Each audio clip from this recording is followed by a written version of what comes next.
Madame, Monsieur, bonsoir. Merci de nous rejoindre à la une de l'actualité. La situation épidémiologique qui prend des proportions alarmantes chez nous avec les derniers chiffres enregistrés ces dernières 24 heures faisant état de 753 nouveaux cas Covid positifs, 301 guérisons et 15 décès. Au vu de cette situation inquiétante, le gouvernement a pris de nouvelles mesures de confinement qui entrent en vigueur à partir de ce soir.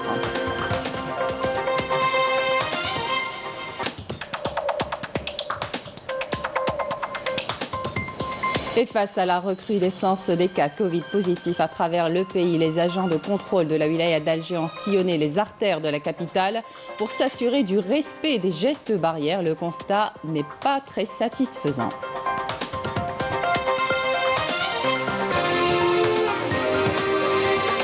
Le Conseil constitutionnel informe que les résultats définitifs du référendum doivent avoir lieu dans un délai ne dépassant pas les 10 jours à compter de la date de réception des procès-verbaux des commissions électorales de wilaya et des circonscriptions administratives à l'étranger. Le Conseil constitutionnel rappelle que le dernier PV réceptionné date du 3 novembre 2020 à 0h25. L'actualité parlementaire marquée par la présentation du ministre des Finances, Ayman Ben Abdelrahman, du projet de loi de finances pour l'exercice 2021 devant l'Assemblée populaire nationale lors d'une séance plénière.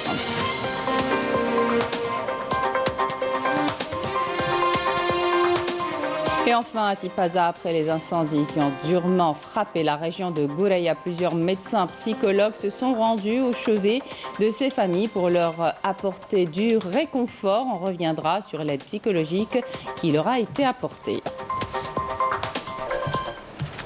Bienvenue à tous. On entame donc cette édition avec la situation épidémiologique qui prend des proportions alarmantes chez nous.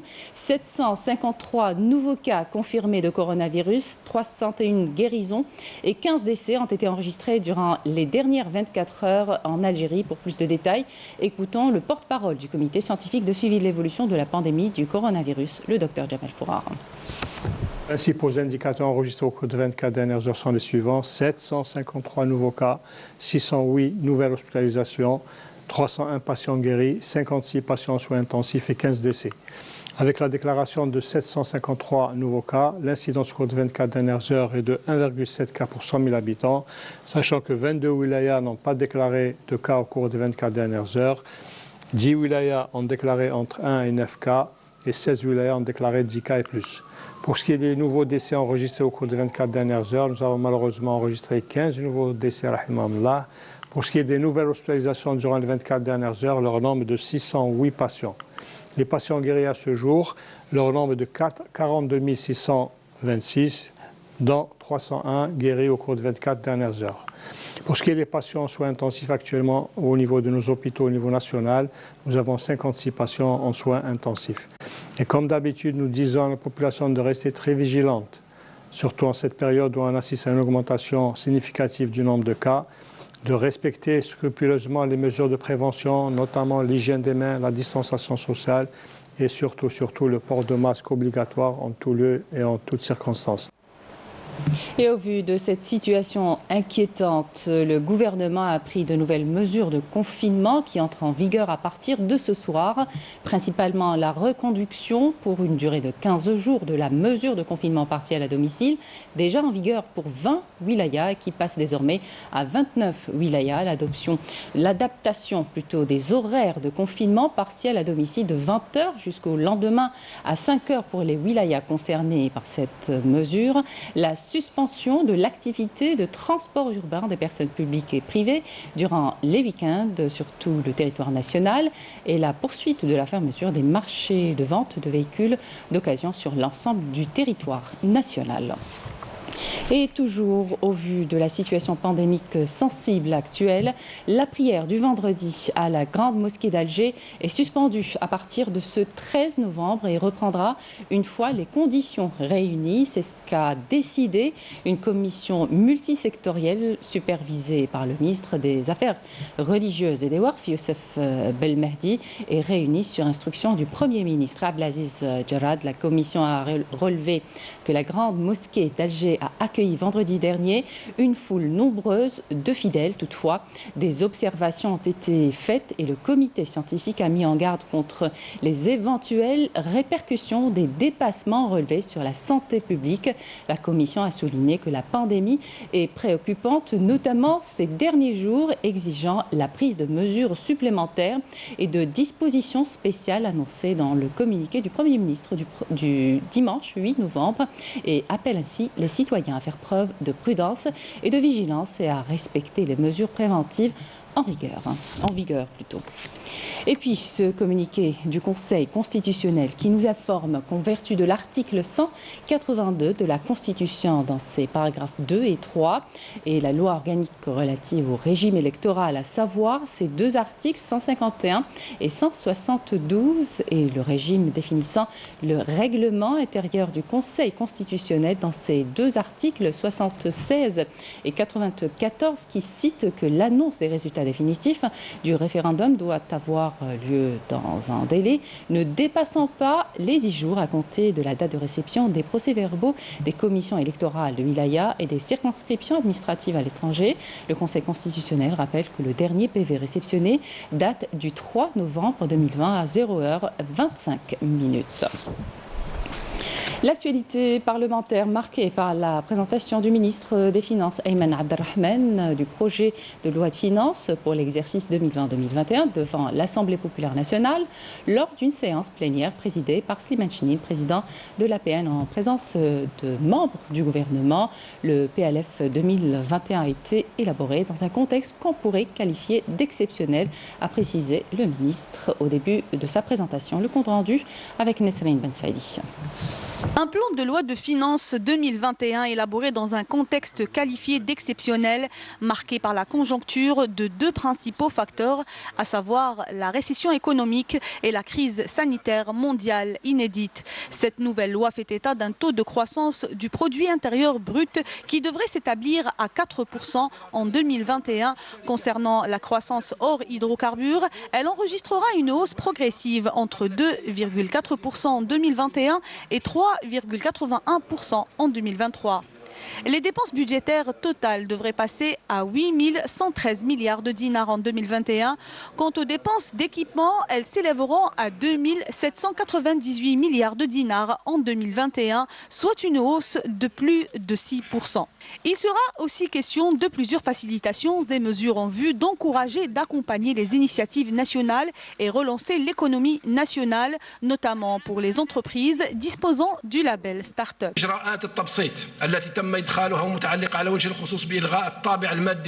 Les mesures de facilitation qui ont été introduites ont pour objectif la dématérialisation de l'administration fiscale et l'intégration de l'obligation de la déclaration électronique, ce qui va permettre aux fonctionnaires des impôts de travailler sans les contraintes bureaucratiques jusque-là en vigueur. D'autres mesures sont prévues dans ce PLF 2021. Il est question de privilégier les exportations et de préserver le pouvoir d'achat des citoyens. Le secrétaire du comité exécutif de l'Organisation de libération de la Palestine, OLP, Saeb Erekat, est décédé ce mardi à l'âge de 65 ans après avoir contracté le nouveau coronavirus. C'est ce qu'a indiqué la présidence palestinienne.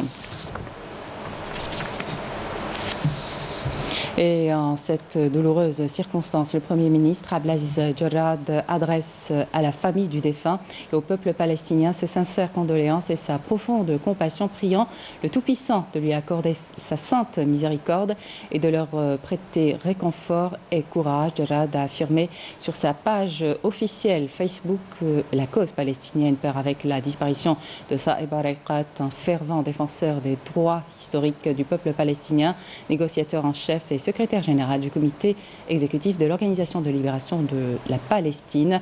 À Dieu nous appartenons et à lui nous retournons, a-t-il conclu dans son message. Dans la dynamique des efforts continus dans la lutte antiterroriste et contre la criminalité organisée multiforme, des unités et des détachements de l'Armée nationale populaire ont exécuté durant la période du 4 au 9 novembre en cours de multiples opérations aux résultats de qualité qui reflètent le haut professionnalisme, la vigilance et la disponibilité permanente de nos forces armées à travers tout le territoire national. Yamina Saïdjia. Dans le cadre de la lutte antiterroriste, un détachement de l'Armée nationale populaire a arrêté un élément de soutien au groupe terroriste à Tébessa, tandis que 3 bombes de confection artisanale ont été découvertes et détruites à Djidjel, Tizi Ouzou et Ain Defla. Dans le cadre de la lutte contre la criminalité organisée et dans le sillage des efforts intenses visant à contrecarrer le phénomène du narcotrafic dans notre pays, des détachements combinés de l'Armée nationale populaire ont arrêté 29 narcotrafiquants et saisi lors d'opérations distinctes des quantités de kif traités s'élevant à 10 quintaux et 20,8 kg. À ce titre, des détachements de l'ANP ont arrêté en coordination avec les services de la gendarmerie nationale 14 narcotrafiquants, en leur possession 447,8 kg de kif traités lors d'opérations distinctes à Béchar, tandis que les services de la gendarmerie nationale ont arrêté en coordination avec les gardes-frontières à Naama un narcotrafiquant et saisi 439 kg de kif traité. Dans le même sillage, des gardes-côtes ont saisi à Oran 94 kg de kif traité, alors que 14 narcotrafiquants ont été appréhendés et 40 kg de la même substance et 29 816 comprimés psychotropes ont été saisis lors d'opérations distinctes menées à Tlemcen, Relizane, Larwat, El Oued, Tébessa, Ouergla, Béjaïa et Bouagui. D'autre part, des détachements de l'ANP ont intercepté à Tamen Rasset, Ain Gezem, Bojbedi Mokhtar et Janet 60 individus et saisi 10 véhicules, 54 groupes électrogènes, 38 marteaux-piqueurs, 3 détecteurs de métaux et d'autres équipements utilisés dans des opérations d'orpaillage illégal, ainsi que 6,57 tonnes de denrées alimentaires et 1,5 tonnes de ciment destiné à la contrebande, alors que d'autres détachements de l'ANP et les services de la gendarmerie nationale ont arrêté à Tébessa, Djelfa, Taref, Béjaïa, Annaba et Tamen Rasset 4 individus et saisi 15 fusils de chasse et une quantité de cartouches pour fusils de chasse. De même, 64,6 quintaux de tabac, 2987 unités de différentes boissons ont été saisies à Biskra et Ouergla, alors que des tentatives de contrebande de grandes quantités de carburant s'élevant à 7890 litres ont été déjouées à Tébessa, Taref, Sougharas et Janet. Dans un autre contexte, les gardes-côtes et les services de la gendarmerie nationale ont mis en échec des tentatives d'émigration clandestine et ont procédé au sauvetage de 91 individus à bord d'embarcations de construction artisanale à Oran, Tlemcen, Mostaganem, Annaba, Taref et Alger, tandis que 61 immigrants clandestins de différentes nationalités ont été arrêtés à Adrar, Tlemcen, Tébessa, Relizane, Naama, Tindouf et Ain Amenas. Justice, le procès de l'affaire Khalifa Bank s'est poursuivi ce mardi pour le 3e jour consécutif au tribunal criminel, après la cour de Blida avec l'audition des parties civiles et des témoins dans cette affaire dans laquelle 12 personnes sont poursuivies, dont le principal accusé Abdelmomen Khalifa, ex-PDG du groupe Khalifa. La présidente du tribunal a auditionné les témoins et les parties civiles. Le procès qui a débuté dimanche suite à la réponse favorable de la Cour suprême au pourvoi en cassation du dernier verdict prononcé en 2015 a vu l'audition à son 2e jour lundi des accusés impliqués dans cette affaire. On revient aux opérations de lutte contre le coronavirus dans le cadre de la concrétisation de la stratégie du Croissant Rouge algérien. Une caravane de solidarité chargée de produits d'hygiène et de désinfection a démarré ce matin du Palais des Expositions d'Alger à destination de 48 wilayas du pays au profit des catégories démunies, et ce dans le cadre de la lutte contre le coronavirus. Le don destiné à la wilaya d'Al-Boyad a été renforcé par un autre dédié spécialement aux familles victimes de l'explosion de gaz survenue octobre dernier qui a causé la mort de 6 personnes et 17 blessés. Le coup d'envoi de cette caravane a été donné par la présidente du CRA, Saïda Ben Habiles. Je vous invite à l'écouter. La concrétisation de la stratégie du Croissant Rouge algérien visant à contribuer contre la propagation du virus corona. C'est une opération, cette stratégie a commencé depuis 2020 et là elle se poursuit. On a axé au début sur les masques, les produits alimentaires et nous avons constaté que les familles nécessiteuses n'avaient pas les moyens. Pour eux, c'est un luxe que d'aller acheter des produits d'hygiène et de désinfection. Donc, on a pensé faire cette caravane pour répondre aux besoins de ces familles et contribuer à leur protection. Et face à la recrudescence des cas Covid positifs à travers le pays, les agents de contrôle de la wilaya d'Alger ont sillonné les artères de la capitale pour s'assurer du respect des gestes barrières. Le constat n'est pas très satisfaisant. Certains commerçants ont même subi des sanctions réglementaires prévues. Yanis Aïd Belkacama. Ce commerçant se voit dans l'obligation de baisser le rideau de sa boucherie, mais pas que. Son commerce est scellé par les agents de contrôle de la direction de commerce d'Alger. Son infraction, le non-respect des mesures barrières en cette période de Covid-19. Nous avons constaté que le commerçant ne stérilisait pas sa monnaie. Quant à ses employés, ils ne portent pas correctement leur masque de protection. Les masques doivent couvrir la partie du nez jusqu'au menton. Donc suite à cela, nous allons lui faire un procès et nous ordonnons la fermeture de son commerce.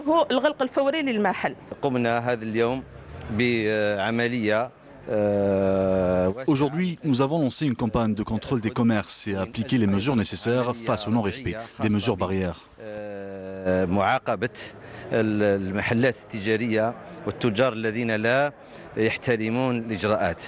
Des mesures drastiques et des sanctions sont appliquées aux commerçants qui ne respectent pas les mesures barrières, d'autant plus que nous connaissons une deuxième vague de la Covid-19. Personnellement, je respecte cette décision et applique à la lettre les gestes barrières tels que la distanciation, la réduction du nombre de tables et bien évidemment, 2 clients sont acceptés à l'intérieur du local. J'appelle les commerçants à se munir de tous les produits de protection et qu'ils respectent les gestes barrières pour éviter la fermeture des commerces. Les mesures barrières sont plus que nécessaires et adopter les bons réflexes dans les commerces sont primordiales pour faire face à la propagation du virus, surtout que le pays connaît une recrudescence des cas de Covid-19. Je vous le disais en titre, dans la wilaya de Tipaza et après les incendies qui ont durement frappé la région de Gouraya, l'aide psychologique est d'un grand secours aux familles frappées par le sinistre. Plusieurs médecins psychologues se sont rendus au chevet de ces familles pour leur apporter du réconfort. Le reportage de Bilal Bellardouche, le commentaire est signé Naïma Chekchek. Psychologues et sociologues se sont déplacés au village Mhaba à Gouraya pour assister les familles durement touchées par les incendies qui ont ravagé la région. Je sais que ce n'est pas facile, mais j'aimerais que vous exprimiez votre douleur. Il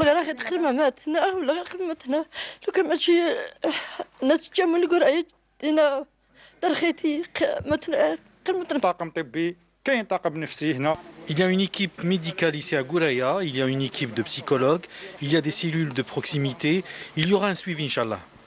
De son côté, le ministère de la Solidarité a apporté son aide constituée de produits alimentaires, couvertures et produits électroménagers.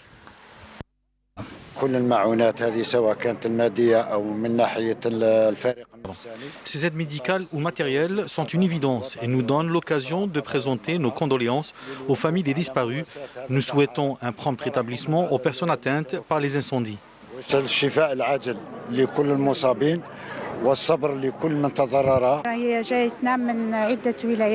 Ces aides proviennent de plusieurs wilayas comme Bouberdès, Alger et Blida, surtout pour la prise en charge psychologique. Parallèlement à ces assistances, les autorités concernées poursuivent le recensement de tous les dégâts qui ont touché les familles sinistrées. Près d'1 million d'arbres seront plantés d'ici la fin de l'année en cours, et ce en réponse aux récents incendies dans le cadre du plan national de reboisement initié par le ministère de l'Agriculture et du Développement rural. Une première opération qui consiste à planter plus de 2000 arbres a été lancée ce matin par le ministère des Ressources en eau au sud-est de la capitale, sur les berges de Oued El Harrach, au niveau de Ben Talha, dans la commune de Barraqiya. Nous allons à présent découvrir avec vous une pépinière qui enregistre un chiffre d'affaires important malgré cette période de crise sanitaire. De nouvelles techniques ont été adoptées pour garantir et assurer la qualité de la production. Marim Damis. Plus de 4000 plants d'arbres fruitiers sont produits chaque année dans cette pépinière, un chiffre en constante évolution. Objectif, répondre à la demande du marché national en passant de 4000 à 1 million de plants d'arbres fruitiers. Nous souhaitons produire 1 million de plants d'arbres fruitiers. Lors de ces 2 dernières années, nous avons atteint les 40%. En 2019, nous avons effectué notre première extension et d'autres extensions sont programmées pour 2020 et 2021.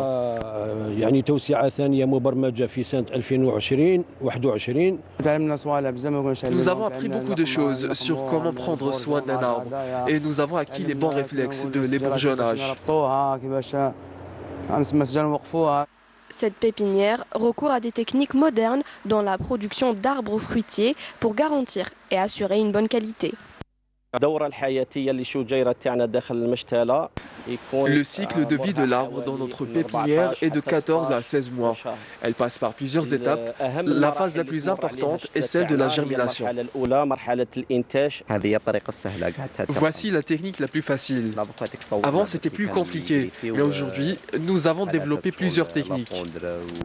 Le prochain défi pour le gérant de cette pépinière est de se frayer une place sur le marché international à travers l'exportation.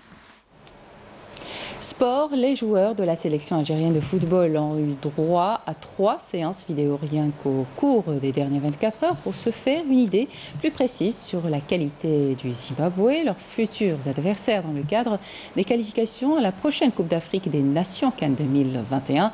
Les camarades du capitaine Riyad Mahrez étaient déjà compétitifs. Le coach Jamal Belmadi a préféré consacrer le peu de temps dont il dispose pour décortiquer la façon de jouer des Warriors et pouvoir élaborer ainsi la meilleure tactique pour cette double confrontation parmi les 24 joueurs qui devraient rejoindre le centre de Sidi Moussa. 3 joueurs manquent à l'appel. Il s'agit du latéral droit de l'OGC Nice, Youssef Fatal, ayant été testé positif au Covid-19, du défenseur de Lazio de Rome, Mohamed Fares, retenu en Italie pour cause d'une décision liée à la pandémie, et du latéral gauche Rami Ben Sbaini, qui, selon la FAF, rejoindra le groupe mercredi, une fois qu'il aura subi des examens médicaux au niveau de son club. Et on termine avec du tourisme pour vous emmener au sud du pays, découvrir la région de Tagmart, un site touristique qui connaît beaucoup de succès durant cette période de l'année. Des campagnes de sensibilisation sont organisées au début de chaque saison touristique pour veiller à la préservation de ce site touristique contre la pollution. Walid Yousfi. Nous sommes à Tagmart, l'un des sites les plus importants de l'Agar, situé à Tamanrasset. Une région qui attire beaucoup de touristes durant cette période de l'année. À l'occasion de l'ouverture de la saison touristique dans le sud du pays, plusieurs organismes mettent en place des campagnes de sensibilisation et de ramassage de déchets pour préserver cet endroit de la pollution. Cet endroit est très prisé par les touristes locaux et internationaux. Certains laissent derrière eux leurs ordures, c'est désastreux. Nous essayons de sensibiliser les gens au maximum. Il y a une équipe dédiée à la surveillance de ce site.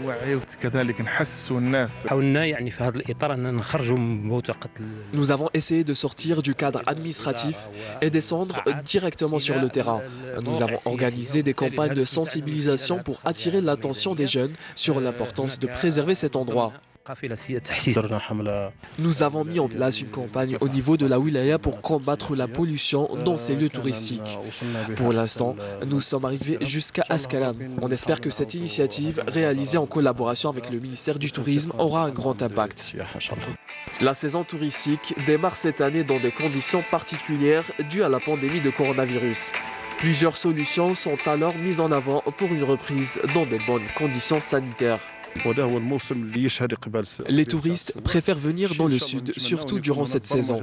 Nous espérons qu'il y aura un programme spécial pour transporter les touristes des 4 coins de l'Algérie vers cette région, dans le respect d'un protocole sanitaire strict.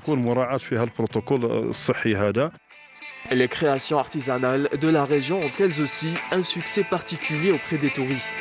Les autorités locales profitent de chaque occasion pour promouvoir et encourager les artisans locaux.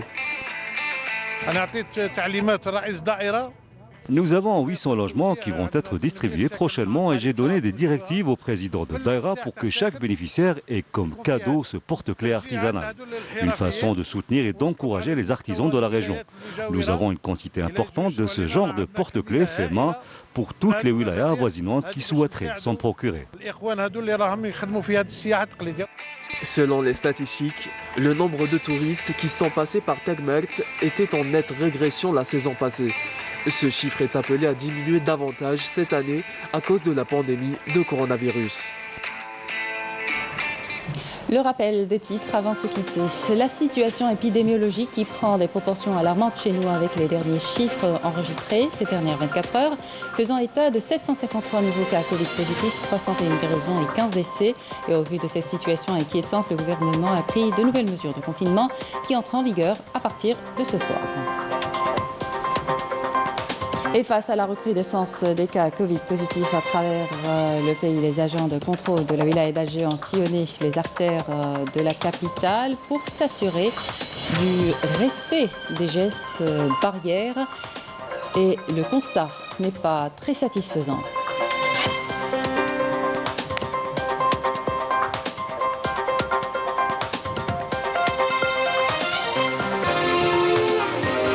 Le Conseil constitutionnel informe que les résultats définitifs du référendum doivent avoir lieu dans un délai ne dépassant pas les 10 jours à compter de la date de réception des procès-verbaux des commissions électorales, de wilaya et des circonscriptions administratives à l'étranger. Le Conseil constitutionnel rappelle que le dernier PV réceptionné date du 3 novembre 2020 à 0h25.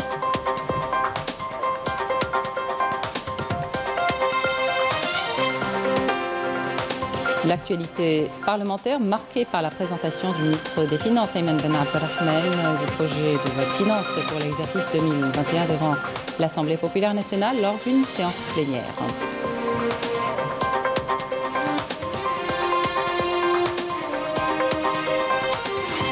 Et enfin, à Tipaza, après les incendies qui ont durement frappé la région de Goraïa, plusieurs médecins psychologues se sont rendus au chevet des familles pour leur apporter du réconfort. On est revenu sur l'aide psychologique qui leur a été apportée.